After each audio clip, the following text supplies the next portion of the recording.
In May 2009, I found out I was pregnant, and in my family, people haven't had children outside of marriage.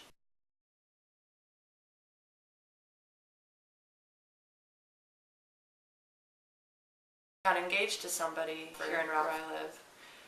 Basically, the whole time that I was pregnant, I was alone except for the support of my mom and dad. And I just felt really ashamed and just kind of embarrassed about it, I guess, because, you know, my ex-boyfriend was giving me a really hard time and saying that it wasn't his child, and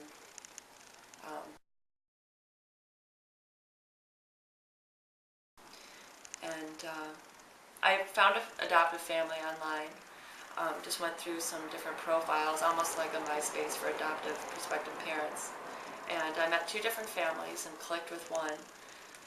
The adoptive mom would come over, she'd drive up from where she lived in the suburbs, and we'd hang out, get pizza together, and watch movies.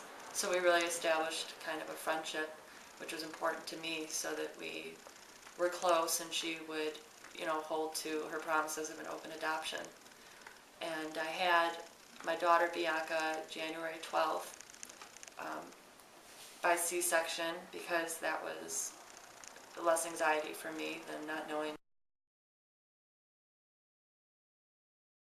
And I was really nervous, and I had a lot of mixed feelings about her seeing the baby, because she had never tried to contact me before, and she lived here as well. So I went through surgery, and Bianca was born, and I let her see her because she is at her paternal grandmother after all.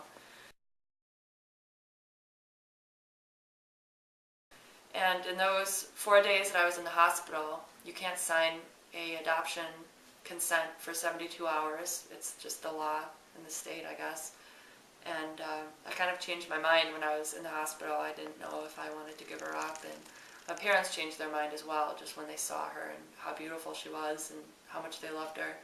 So I brought her home with me for about 2 weeks, which was a bad decision, but also probably the best decision. I don't regret it because I got to spend that much time with her. And in those 2 weeks, I guess I was hoping that her father would come around and something would happen. And it didn't, really. He came and visited her once and told me if I kept her that he would take me to court and tell them about my bipolar disorder and a history of drug use. And I got really scared, and that was the day that I called up the adoptive family and asked them when they wanted to come and pick her up. When the social workers came the following Tuesday, it was probably a 2-hour process for me to actually sign the papers, because once you sign the consent, it's irrevocable. So that took me about 2 hours to sign.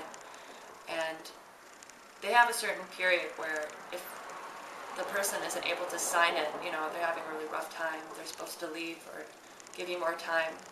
But they were really pushy, and I was also dealing with postpartum depression, and I don't know. There were a lot of influences going on in my life, and I wasn't thinking straight 4 times a year. And I actually just saw her today, which I think is the perfect amount, because if I saw her anymore, it would probably be difficult for the both of us. But I'm really thankful that the parents stuck to that, and we have a close relationship. And even though it's hard for me to visit her, I like to keep that relationship open, because I don't want it to seem like I don't care. Even though it would just be because it's painful for me to see her, I have to keep going with that, just so that nothing ever stops, because I want that to happen every year, 4 times a year, for the rest of my life, until she's 18 and, comes and finds me.